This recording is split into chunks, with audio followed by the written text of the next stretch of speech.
పశ్చిమాసియాలో America, Iran దళాల మధ్య ఘర్షణలు అత్యంత భయంకరంగా మారాయి.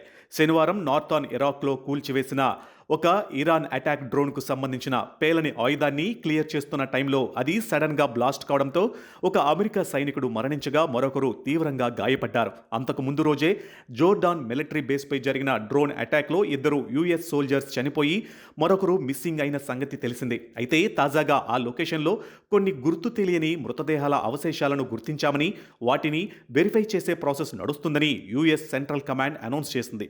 ఈ కరెంట్ కాన్ఫ్లిక్ట్స్లో ఇప్పటి వరకు అమెరికా సైనికుల మరణాల సంఖ్య 17కు చేరింది. ఈ దాడులకు ప్రతీకారంగా అమెరికా సైన్యం Iran Islamic revolutionary guard corps టార్గెట్లపై విరుచుకుపడుతుంది. హార్ముజ్ జలసంధి గుండా వెళ్లే కమర్షియల్ షిప్పింగ్కు ఇరాన్ నుంచి ఉన్న ముప్పును తగ్గించడమే తమ లక్ష్యమని వాషింగ్టన్ చెప్తుంది.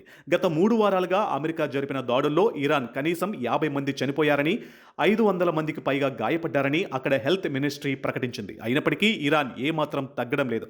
సౌత్ వెస్టర్న్ సిటీ అయిన డార్కోవెన్లో నిర్మాణంలో ఉన్న ఒక న్యూక్లియర్ పవర్ ప్లాంట్తో పాటు కేష్మ్ ఐలాండ్పై కూడా అమెరికా బాంబులు కురిపించిందని ఇరాన్ మీడియా రిపోర్టు చేసింది. దీనిపై ఐక్యరాజ్యసమితి న్యూక్లియర్ వాచ్ డాగ్ స్పందిస్తూ ఆ ప్లాంట్ ఇంకా స్టార్టింగ్ స్టేజ్లోనే ఉందని, అక్కడ ఎలాంటి అణు పదార్థాలు లేవని క్లారిటీ ఇస్తూ ఇరుపక్షాలు శాంతించాలని కోరింది. ఈ యుద్ధం ఇప్పుడు పక్కనే ఉన్న మిగతా గల్ఫ్ దేశాలకు కూడా పాకింది.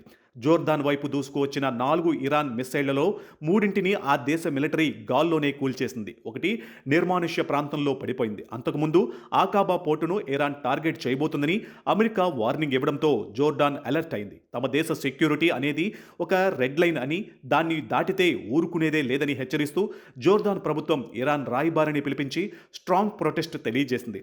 అటు ఇజ్రాయెల్ మిలిటరీ కూడా సరిహద్దుల్లో పడిన మిస్సైల్ శకలాల వల్ల తమ భూభాగంలో ఎలాంటి నష్టం జరగకుండా ముందే ఇంటర్సెప్టార్లను ప్రయోగించి వాటిని ధ్వంసం చేసింది. మరోవైపు కువైట్లోని మంగాఫ్ ఆయిల్ ఫెసిలిటీ సమీపంలో ఇరాన్ దాడుల వల్ల భారీగా పొగలు కమ్ముకున్నాయి. కువైట్లోని ఒక ఎలక్ట్రిసిటీ అండ్ వాటర్ ప్లాంట్పై శనివారం దాడి చేసిన ఇరాన్ ఆదివారం మళ్లీ అదే ప్లాంట్ను టార్గెట్ చేయడంతో అక్కడ పెద్ద ఎత్తున ఫైర్ యాక్సిడెంట్ అయింది. Bahrain, Kuwait, Oman, Qatar, Saudi Arabia, యుఏఈలతో కూడిన గల్ఫ్ కోఆపరేషన్ కౌన్సిల్ ఈ దాడులను తీవ్రంగా ఖండించింది.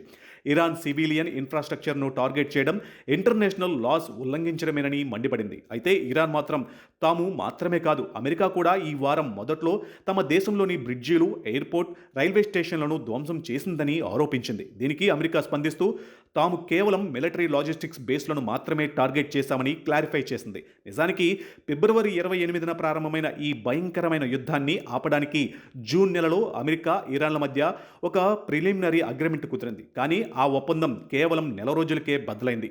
జూలై 8వ తేదీన అమెరికా ప్రెసిడెంట్ డొనాల్డ్ ట్రంప్ ఈ అగ్రిమెంట్ కంప్లీట్గా ఓవర్ అయిపోయిందని అఫీషియల్గా డిక్లేర్ చేశారు. దీనిపై Iran supreme leader Mojtaba Khamenei react అవుతూ అమెరికా పదే ఒప్పందాలను ఉల్లంఘించడం వల్ల ఒక నిజం తేలిపోయిందని, అమెరికా ప్రెసిడెంట్ చేసే సంతకానికి అసలు ఎలాంటి వాల్యూ లేదు, దానికి కనీస క్రెడిబిలిటీ కూడా లేదు అంటూ ఒక రిటర్న్ స్టేట్మెంట్ ఇచ్చారు. ప్రస్తుతం వాషింగ్టన్ ఇరాన్ పోర్టులపై పూర్తి బ్లాకెడ్ విధించగా ఇరాన్ ఐఆర్జీసీ మాత్రం హోర్ముజ్ జలసంధిని క్లోజ్ చేస్తున్నట్లు ప్రకటించి రూల్స్ బ్రేక్ చేసే షిప్పులకు ప్రమాదాలు తప్పవని వార్నింగ్ ఇస్తుంది.